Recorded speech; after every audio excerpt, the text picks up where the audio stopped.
Bonjour, aujourd'hui je vais vous parler du mouvement antiraciste qui a débuté aux États-Unis après la mort de George Floyd. Eh bien pour moi, cet événement triste est par contre une belle manipulation pour faire encore et encore de l'anticatholicisme. Parce que quel est le but de ce mouvement? Eh bien, c'est montrer les Blancs, les Européens, c'est-à-dire les chrétiens, comme d'odieux racistes. Bien, que se passe-t-il aux États-Unis aujourd'hui? Les catholiques courageux défendent les statues des saints et de Jésus-Christ. Ils sont obligés de se mettre devant les statues et pour dire aux contestataires, vous ne les détruirez pas tant qu'on sera là devant. Et c'est ce qui se passe, tranquillement. Ils imposent leur volonté. Les catholiques ne sont pas là pour laisser leur statut. Il faut à un moment se faire détruire, être courageux. Bravo à eux, je les félicite. Bien, qu'est-ce qu'aussi que cette muselière, en fait, ce masque aux États-Unis? Bien, il est interdit dans certains comtés aux États-Unis aux Afro-Américains, parce que ce masque serait raciste.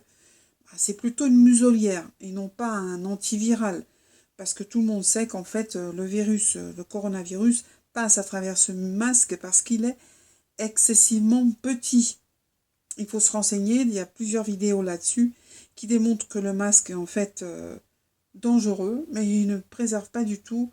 Même l'OMS dit qu'il faut les gens bien portants n'ont pas à porter ce masque. Et aux États-Unis, c'est aussi interdit aux personnes qui ont des difficultés respiratoires et aux enfants de moins de 12 ans. Voilà. Que se passe-t-il aussi? Bien, en France, Assa Traoré, elle va recevoir un prix aux États-Unis, au BET Awards, pour son engagement contre les violences policières. Bien, que sait-on au point de vue historique? Bien qu'en 1537, le pape Paul III a condamné l'esclavage. S'il l'a fait à partir de ce moment-là, ça ne veut pas dire qu'avant l'esclavage était permis, mais vu les problèmes qu'il y avait, le pape est intervenu. Et si c'est depuis 1537, c'est valable aussi encore jusqu'à aujourd'hui. Et même avant. L'Église catholique n'a jamais été pour. Il faut relire l'histoire, la vie de l'Église catholique. Il y a beaucoup de travail à faire là-dessus, parce que je crois que nos gauchistes qui font ce mouvement en ce moment, ils ne lisent pas du tout les livres d'histoire. C'est seulement une intervention gauchiste. Et le but, c'est détruire l'Église catholique. Ça n'a rien à voir avec le racisme, en fait. Quand on regarde de près, faut pas être idiot quand même. Parce que l'esclavage a débuté depuis l'Antiquité.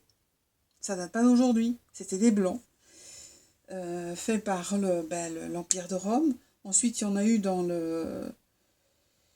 des périodes plus tardives.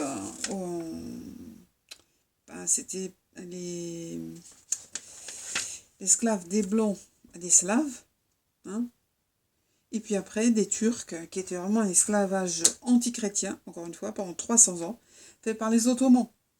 C'est quand même quelque chose d'impressionnant, quoi. Au Moyen-Âge, bien, c'était dans les Balkans. Et ces esclaves blancs étaient emmenés jusqu'en Espagne. Et bien, que faut-il donc penser de ce mouvement? Mais il faut s'en méfier et j'ai peur de ce qui peut se passer dans la suite, par la suite. C'est quand même assez monstrueux parce que tout est caché, on nous fait croire certaines choses et en fait les choses sont beaucoup plus sombres qu'ils n'imaginent. Ce plan-là a bien été travaillé en franc-maçonnerie. Qu'est-ce qui va se passer après? Que va-t-il nous arriver? Eh bien, on voit qu'en fait, quand vous regardez de près, chers amis gauchistes, le Christ est mort sur une croix, qui est en fait le supplice donné à des esclaves. Donc en aucun cas, vous pouvez détruire les statues du Christ, parce qu'il est mort sur une croix, qui est en fait le supplice qui est donné à l'époque des Romains, relisez l'histoire, donné et fait pour les esclaves, alors que le Christ n'en était pas un. Il a donc été entouré de 2 esclaves. Un qui a vraiment reconnu ses fautes et a demandé pardon au Christ.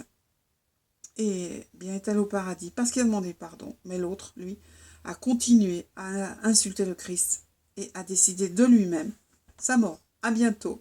Bon courage et vive la France!